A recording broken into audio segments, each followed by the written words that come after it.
आज प्रियान्न इंद्रो गवाम, इसी में भगवान का नाम गोविंद हुआ है।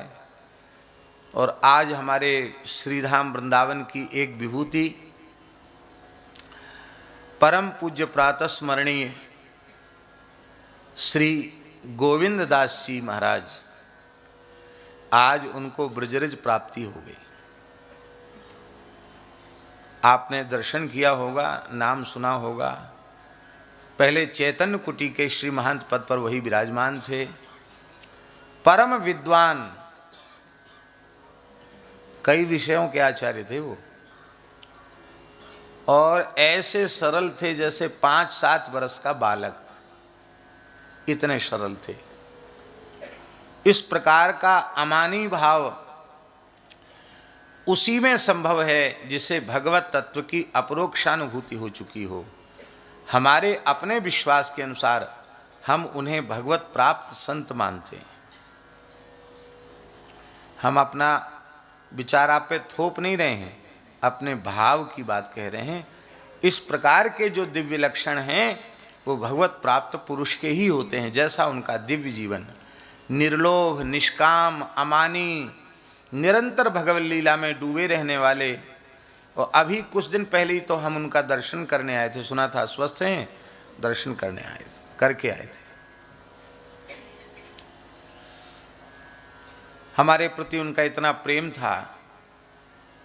लगभग 25-30 वर्ष हो गया होगा, उन्होंने क्षेत्र संन्यास ले रखा था।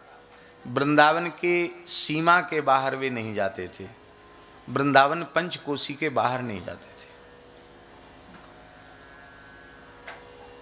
और वृद्ध तो थे ही, तो शारीरिक रूप से थोड़े अशक्त होने से, वृद्ध होने से कहीं जाना हो तो व्हील चेयर पर ही जाते थे। अभी 2-3 महीने पहले की बात होगी संभवतः, व्हील चेयर पे मलुक पीठ तक आ गए। थोड़ी मुख पे भी सूजन थी, चरण पर भी। उनके शिष्य हमने कहा, अरे महाराज जी को इतनी दूर से वहाँ से यहाँ तक तो कष्ट तो हुआ होगा। बोले नहीं महाराज जी, बोले आज तो मलुक पीठ जाके दर्शन करेंगे, महाराज जी से मिलेंगे, बहुत दिन हो गए। ऐसी उनकी कृपा करुणा थी। और कैसे भगवत धाम गए, आज जैसी हमें सूचना मिली है उसके अनुसार अभी तो बहुत अस्वस्थ थे, हॉस्पिटल भी ले गए थे, फिर बाद में ले भी आए हॉस्पिटल से। और रात्रि तक तो ऐसा ही लग रहा था कि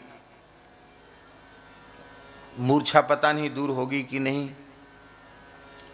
भगवत धाम जाने के पहले पूरे होश हवास में आ गए।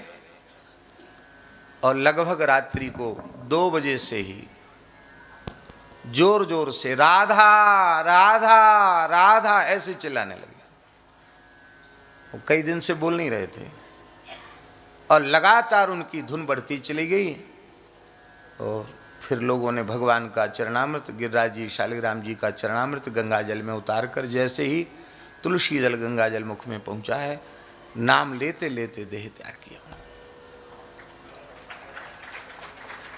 सवेरे भोर में जैसे ही वो उनका भगवत धाम प्रयाण हुआ, ब्रह्मवेला में ही वे गए, तुरंत हमारे पास सूचना आई।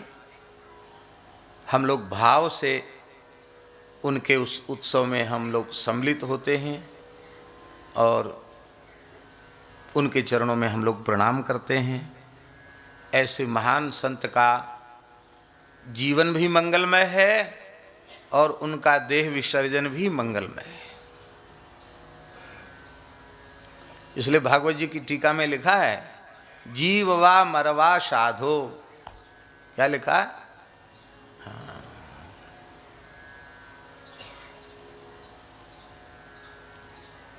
राजपुत्र चिरंजीव, माँ जीव ऋषिपुत्र का।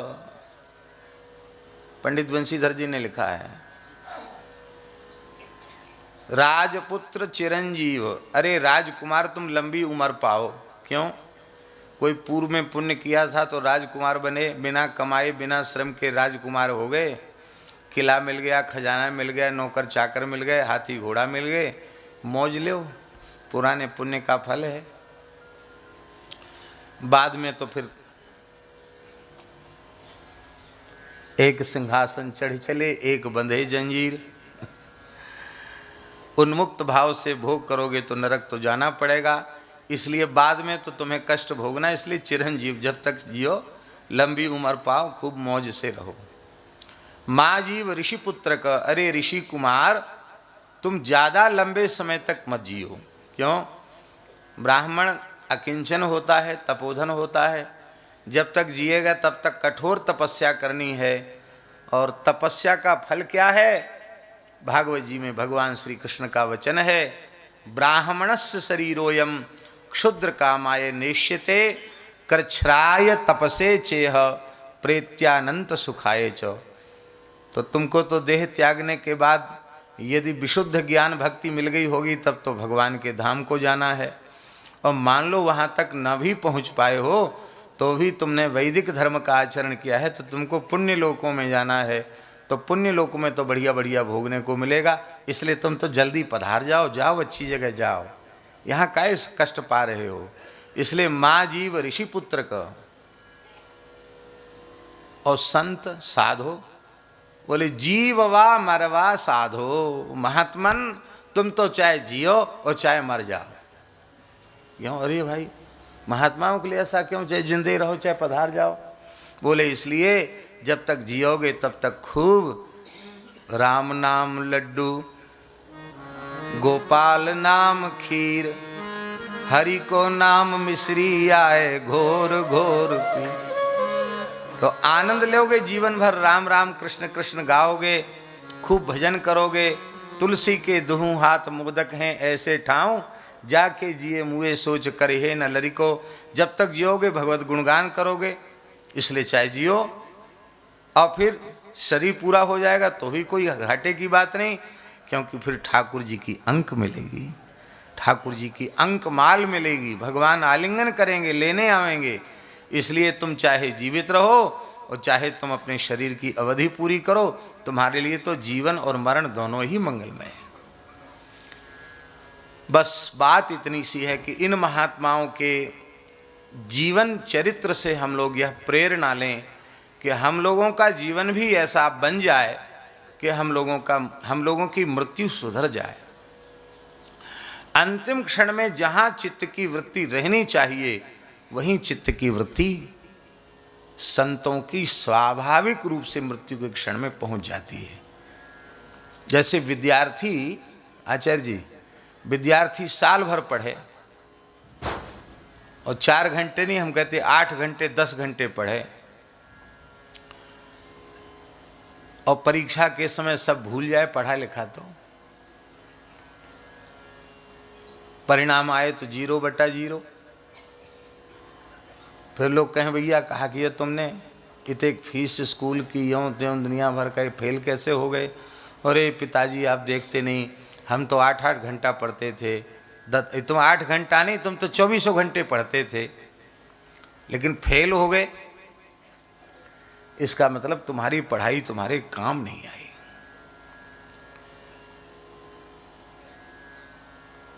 जैसे विद्यार्थी का वर्ष भर का श्रम परीक्षा के समय फलीभूत होता है, ठीक उसी प्रकार से साधक के जीवन भर का साधन अंतिम प्रश्न पत्र है, उसका मृत्यु। साधक के जीवन का अंतिम प्रश्न पत्र है मृत्यु। मृत्यु के समय पता चलता है कि आपने जीवन भर क्या किया, क्या किया आपने जीवन में।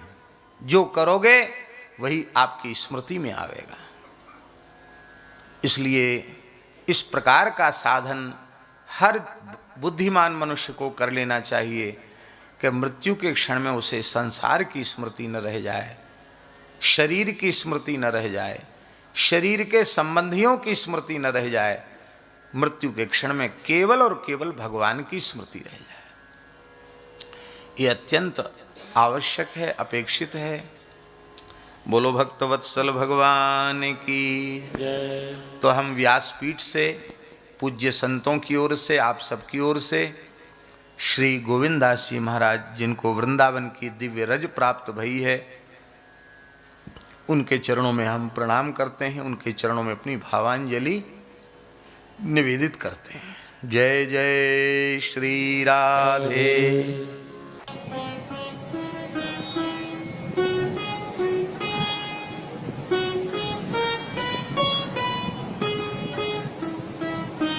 श्री सीताराम। प्रतिदिन सत्संग एवं दर्शन के लिए श्री महाराज जी के ऑफिशियल चैनल को जरूर सब्सक्राइब करें।